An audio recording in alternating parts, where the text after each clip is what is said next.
definição, a autoimunidade é uma falha funcional imunológica que produz uma reação contra o próprio corpo, atacando estruturas diversas. Nas doenças autoimunes, como a artrite reumatoide, diabetes tipo 1, esclerose múltipla, lúpus, entre outras dezenas, o sistema imunológico não consegue distinguir os antígenos dos tecidos saudáveis e acaba atacando e destruindo células normais do organismo. Suas causas são misteriosas. Podem estar ligadas ao ambiente, à genética ou a um conjunto de fatores ainda desconhecidos. Agora, imagine a humanidade como um grande organismo. Somos um grande corpo sobrevivente. A forma distraída de como surgimos nesse planeta, os desafios enfrentados logo no início da ocupação, com a falta de alimentos, as doenças, os inimigos naturais, tudo contradiz a nossa insistência em crescer e nos multiplicar. Entre todos os fatores mais desfavoráveis ao nosso sucesso, há um absolutamente surpreendente: a própria humanidade. A humanidade é autoimune. A história de todos nós, dos seres humanos, é marcada por guerras sangrentas, por conquistas de territórios, por subjugo de cidades, regiões, de países inteiros, por civilizações que surgem e atingem seu esplendor, e são substituídas por outras, sem deixar vestígios. Há uma explicação.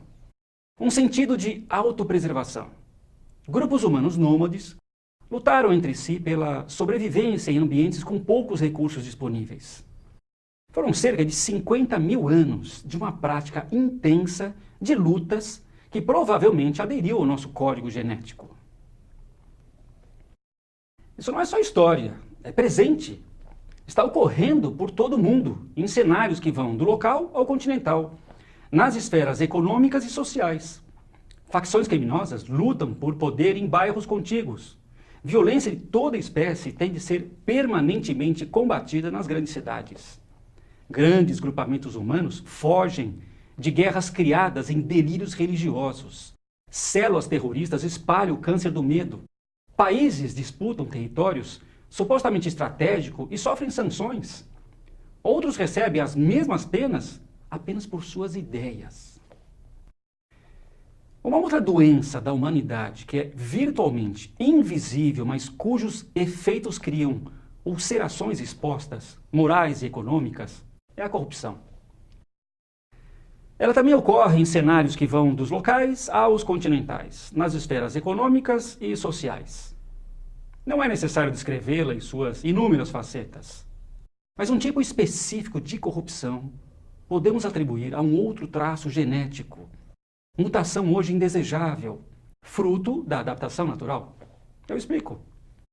Em um período de 300 mil anos de evolução humana, a seletividade deu origem à mais eficiente máquina conhecida: o nosso corpo humano. Durante o Paleolítico, um período essencialmente de sobrevivência, de subsistência, o corpo humano teve de se adaptar à falta de alimentos.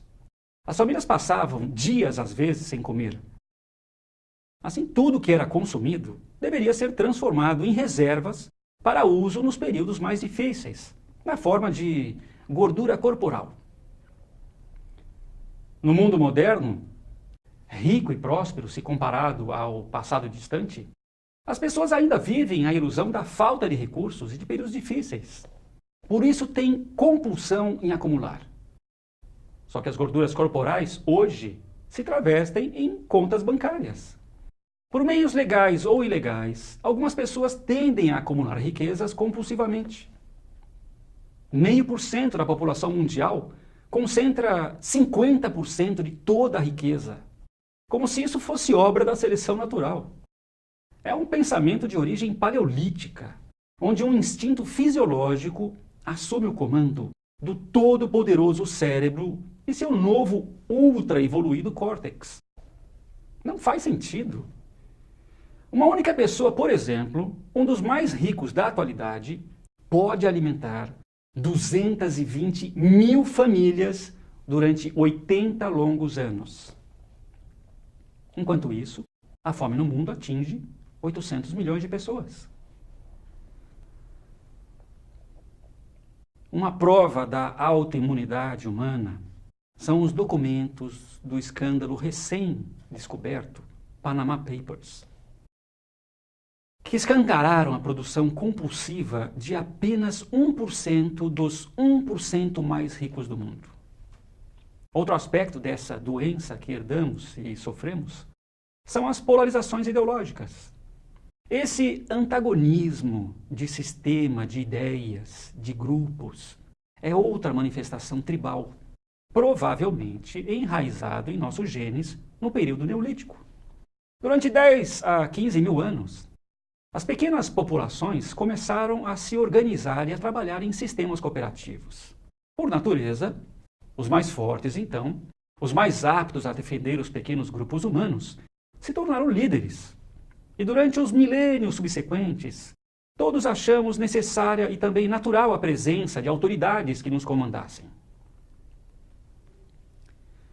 Com o passar do tempo, as lanças, flechas e músculos fortes foram sendo substituídos pelas ideias.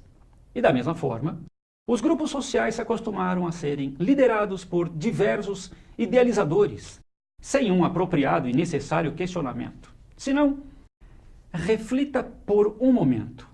O que poderia explicar o silêncio de dezenas de milhões de alemães frente aos desmandos de alguns milhares de nazistas? Ou da passividade inquietante do povo soviético frente aos 20 milhões de mortos durante a implantação do regime comunista em larga escala por um pequeno grupo de dignatários lunáticos? Ou mesmo os 65 milhões de chineses mortos durante a Revolução Cultural Proletária, instituída por um simbólico grupo liderado pelo grande timoneiro. No Brasil, uma nação ainda púbere, jovem, formada por sementes humanas dos 5 continentes, temos todos os exemplos das doenças autoimunes da humanidade. A razão pela qual não exercemos nosso direito de sobrepujar o código genético universal com a força de nossas capacidades cognitivas, de nossa inteligência, de nosso poder questionador e solucionador, para mim é um mistério.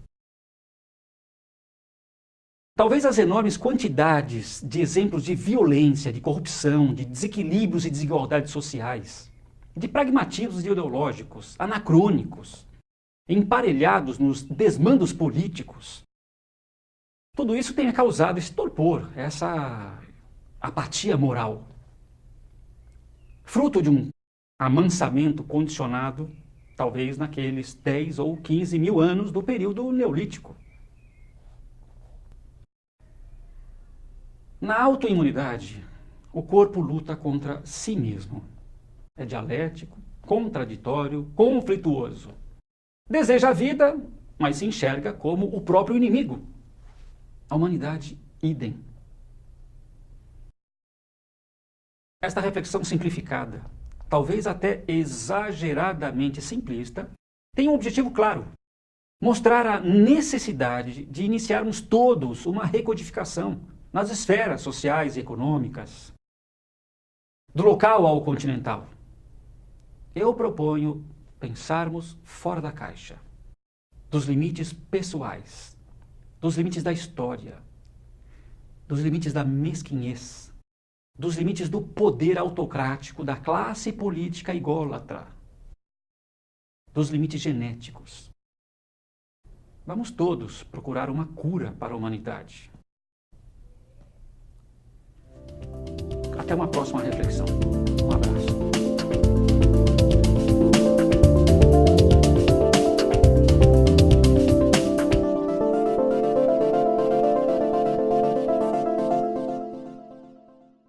Olá! Se você gostou desse vídeo, se inscreva neste canal. Você receberá todas as minhas novidades. Se você acredita nas ideias que apresentei neste vídeo, passe para seus amigos ou conhecidos. Eu agradeço de coração.